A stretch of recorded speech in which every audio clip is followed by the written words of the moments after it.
Hello everyone, welcome back to my new another blog. সবাই কেমন আছো? আশা করছি খুব খুব ভালো আছো, আর আমিও খুব ভালো আছি। আজকে আবারও একটা নতুন বিয়েবাড়ির সাথে নতুন গল্প নিয়ে চলে এসেছি। আমি তো বিয়েবাড়ি যাবার জন্য একদম পুরোপুরি রেডি হয়ে গেছি, কিন্তু ওয়েদারের একই অবস্থা, আকাশে একদম পুরো কালো মেঘ করে এসেছে। আর ইতিমধ্যে বাড়ির সবাই রেডি হয়ে গেছে, আর আমাদের টোটোও চলে এসেছে। কারণ আজকে আমাদের বিয়েবাড়ির লোকেশনটা আমাদের বাড়ির থেকে একটু দূরে, বেথুয়া। তোমরা সবাই নিশ্চয়ই নাম শুনেছো বেথুয়া ফরেস্টের। হ্যাঁ, আজকে আমাদের গন্তব্য একদম ওখানেই, ঠিক ধরেছো। তবে আজকের ওয়েদারটা ক্লাউডি হওয়ার কারণে আমাদের এই প্যাচপ্যাচে গরমের হাত থেকে একটু মুক্তি পাওয়া গেছিল। আর আমরা এখন এই ফুট ব্রিজের ওপর দিয়ে হেঁটে নদী পার হচ্ছি, কারণ আমাদের টোটোটা ছিল নদীর ওপারে। আর তোমরা কি কেউ জানো এটা কি নদী? এটা হচ্ছে জলঙ্গি নদী। তবে আজকের ওয়েদারটা না সত্যি মনোমুগ্ধকর, তার মধ্যে আবার এরকম নদীর ধার দিয়ে হেঁটে যাচ্ছি, উফ, আলাদাই লাগছিল ভাইবসটা। আমরা এখন যে জায়গাটা দিয়ে যাচ্ছি সেই জায়গাটার নাম হলো কালীনগর। তোমরা কি কেউ আছো যারা কালীনগর থেকে আমার এই ভিডিওটা দেখছো? যদি দেখে থাকো তাহলে অবশ্যই সেটা আমাকে কমেন্ট বক্সে জানাও। আমি একজন ভীষণভাবেই প্রকৃতিপ্রেমী মানুষ, তাই প্রাকৃতিক সৌন্দর্যকে উপভোগ করতে করতে যাচ্ছি এখন বিয়েবাড়িতে। আর এই দেখো, তোমাদের সাথে কথা বলতে বলতে ঝড়, বৃষ্টি, তুফান সব কিছু এসে হাজির। প্রাকৃতিক সৌন্দর্যের একটু প্রশংসা করেছি কি করিনি, সঙ্গে সঙ্গে প্রাকৃতিক বিপর্যয়ও এসে হাজির। তবে বৃষ্টিকে উপেক্ষা করেই ফাইনালি আমরা পৌঁছে গেছি এখন বিয়ে বাড়িতে। আর এই দেখো, দাদা এখন ক্যামেরা দেখে চুলটা একটু ঠিক করছে। দাদাকে বললাম একটু হাই হ্যালো তো কর। তো ফাইনালি আমরা এখন এন্ট্রি নিচ্ছি। আর বিয়ে বাড়িতে এন্ট্রি নিতে না নিতেই ফার্স্টেই দেখা হয়ে গেল আমার ভাইয়ের সাথে, মানে আমার পিসির ছেলে। আর এই ভাইয়ের সাথে আমার দেখা হলো প্রায় বহু বছর পর, সামনাসামনি দেখা হলো। এমনিতে ফেসবুকে কথা হলো, সামনাসামনি দেখা হলো অনেক বছর পর। ক্যামেরা অন দেখে ভাই একটু একটু লজ্জা পাচ্ছিল, তাই ভাইয়ের কাছে আমি চলে গেলাম সোজা ক্যামেরা নিয়ে। আর ভাইকে বললাম আমার ভিউয়ার্সদের একটু হাই হ্যালো কিছু করে দে। ভাই আমার চ্যানেলে এই প্রথমবার, তাই ভাইকে দিয়ে একটু তোমাদের সাথে হাই হ্যালো করিয়ে নিলাম। আর এই হচ্ছে আমার ঠাম্মি, মানে আমার বাবার মাসি। ছোটবেলায় জানো তো আমি এই ঠাম্মিকে ফরেস্ট ঠাম্মি বলতাম, কেন কি এই ঠাম্মির বাড়ি বেথুয়া ফরেস্টে। আর এই দেখো, ঠাম্মির কাছে আসতে না আসতেই ঠাম্মি আমাকে জড়িয়ে ধরে আদর করে দিল। ঠাম্মিদের কাছে আসার তো এটাই একটা মজা, তাই না? ছোটবেলায় আমি এই ঠাম্মিদের জন্য একদম পাগল ছিলাম। আমার বাড়িতে আসলে আমি ঠাম্মিদের বাড়িই যেতে দিতাম না। আর এই দেখো, তোমাদের সাথে পরিচয় করিয়ে দিই, এটা হচ্ছে আমার দিদি। আর দিদিও আমার চ্যানেলে প্রথমবার, তাই দিদিও তোমাদেরকে একটু হাই হ্যালো করে দিল।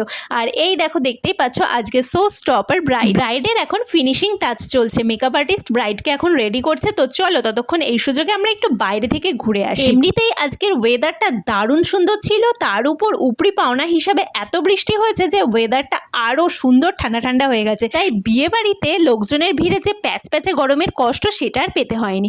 তো চলো, বাড়িও তো ফিরতে হবে, তার আগে পেট পুজোটা সেরে নি, যেটার জন্য মেনলি বিয়ে বাড়িতে এসেছি। আর এই দেখো আজকের মেনু কার্ডটা কিন্তু আমার দারুণ লেগেছে, বেশ অন্যরকম ইউনিক টাইপের, তাই না? আর এই দেখো, আমার আর এক ঠাম্মি এসে গেছে আমাদের সাথে দেখা করতে। এটাও হচ্ছে আমার বাবার আর এক মাসি।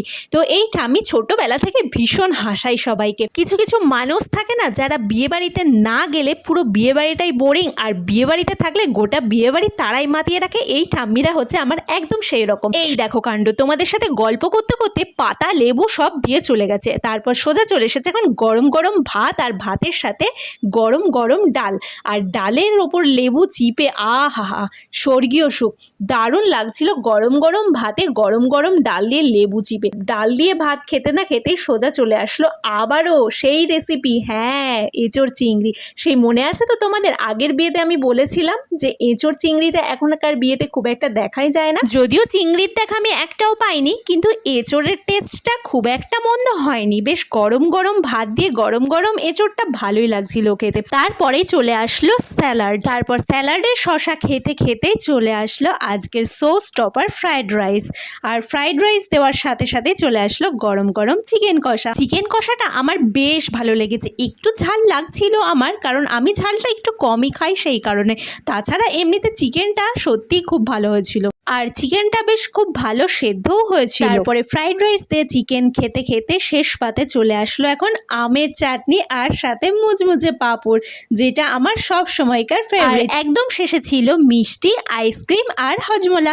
তোমরা সবাই জানো যে আমি মিষ্টি খাই না, তাই মিষ্টিটা আমি স্কিপ করে সোজা একদম আইসক্রিম নিয়ে চলে এসেছি। ব্রাইডের ছবি তুলতে গিয়ে দেখি ব্রাইডের এখন ফটো সেশন চলছে, তাই ব্রাইডকে আর বিরক্ত করলাম না, দূর থেকেই তোমাদের জন্য ভিডিও ক্লিপসটা নিয়ে নিই। আর এই দেখো, বিয়ে বাড়ি বাড়িতে এসে হঠাৎই আমার এক খুদে সাবস্ক্রাইবারের সাথে দেখা, তার মুখ থেকেই শুনে নাও। বলো কি বলছিলে তুমি একটু আগে? আমি তোমার ভিডিও অনেক দেখি। অনেক দেখো? হ্যাঁ। তোমার নামটা কি বলো? আমার নাম আরোহী রায়। আরোহী রায়। হ্যাঁ। আচ্ছা, এই যে আমরা একটা খুদে সাবস্ক্রাইবার পেয়ে গেছি বিয়ে বাড়িতে এসে, আরোহী রায়, তাই তো? ভালো লাগে আমার ভিডিও দেখতে। আরোহী রায়ও ভিডিও দেখে। তাই? তোমার চ্যানেলের নাম কি? মাম্পি রায়। মাম্পি রায়। বাহ, ঠিক আছে, তাহলে আমিও তোমার চ্যানেলে আবার এবার থেকে নতুন ভিডিও দেখবো, ঠিক আছে? ওকে, চলো এনজয় করো। কি বন্ধুরা, আমার খুদে সাবস্ক্রাইবারটা কি মিষ্টি না? তো চলো বন্ধুরা, এবার তো বাড়ি ফিরতে হবে, অনেকটাই রাত হয়েছে। দেখা হচ্ছে পরের ব্লগে।